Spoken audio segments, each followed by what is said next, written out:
There's something deeply unsettling about how fast an ordinary day can turn into an emergency. One moment, people at a college campus are thinking about exams, labs, deadlines, and whether they packed enough caffeine to get through the night. The next moment, their phones are lighting up with alerts telling them to lock their doors, silence notifications, and stay hidden and out of sight. And that's what happened at Brown University in Providence, Rhode Island today. Welcome to Why It's Trending Daily. I'm Hank, and this is where I break down the stories that everyone is suddenly Googling, and I explain to you why they matter.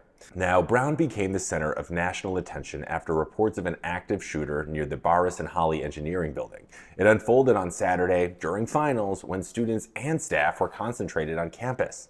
Emergency alerts went out quickly, people were told to shelter in place, law enforcement flooded the area, including federal agencies, and multiple victims were transported to local hospitals. Early information was fragmented and there was a lot of confusion about whether a suspect was in custody or not, a detail that changed as officials worked to get some clarity on the situation. Now, that uncertainty isn't just frustrating, it's terrifying. When information shifts in real time, people inside buildings are forced to make decisions without, complete knowledge. Now, do you stay where you are? Do you move? Do you try to escape? Do you wait? Those aren't theoretical questions. They're survival decisions made under extreme duress. And what makes this especially jarring is where it happened. Brown isn't a campus people associate with danger. It's an Ivy League school, after all, a place tied to prestige and resources and the idea of insulation from the chaos that feels increasingly common elsewhere in the world. But events like this keep reinforcing the same hard truth. There is no category of place that's immune anymore. Not elite campuses, not quiet neighborhoods, not spaces we assume are protected by reputation alone. For students inside those buildings, this experience wasn't about headlines or politics. It was about sitting quietly, sometimes in the dark, trying not to make a single noise, listening for footsteps, and hoping and praying the next sound meant help was coming instead of harm. And that kind of fear doesn't disappear once the lockdown lifts. It lingers, shaping how people move through the world long after the news cameras leave.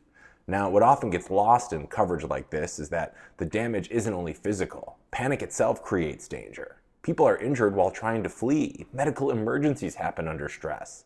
Confusion spreads faster than facts. And when early updates are inconsistent, when people hear that a suspect is in custody and then learn that they're not, it amplifies fear in ways that are hard to fully describe unless you've actually lived through it.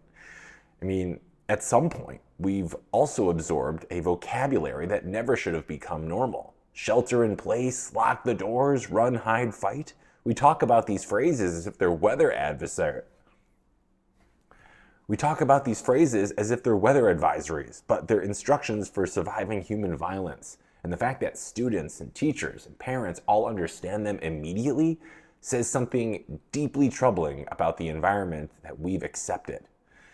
Every single time a campus shooting situation happens, the same arguments resurface. Guns, mental health, politics, thoughts and prayers. Those debates matter, but they also have a way of becoming circular, absorbing outrage without producing any real change. Meanwhile, the pattern continues. A new location, a new set of victims, another community forced to process something that should have never been a part of anyone's daily life. This is why the Brown University shooting matters beyond Providence. If you're a parent, it forces you to confront the reality that sending your child to school now comes with risks that previous generations just didn't have the same way. If you're a student, it means carrying an undercurrent of vigilance in places meant for learning and growth. If you're an educator, it means preparing not just lesson plans, but emergency responses. And even if you're none of those things, it quietly reshapes how you think about safety in public places.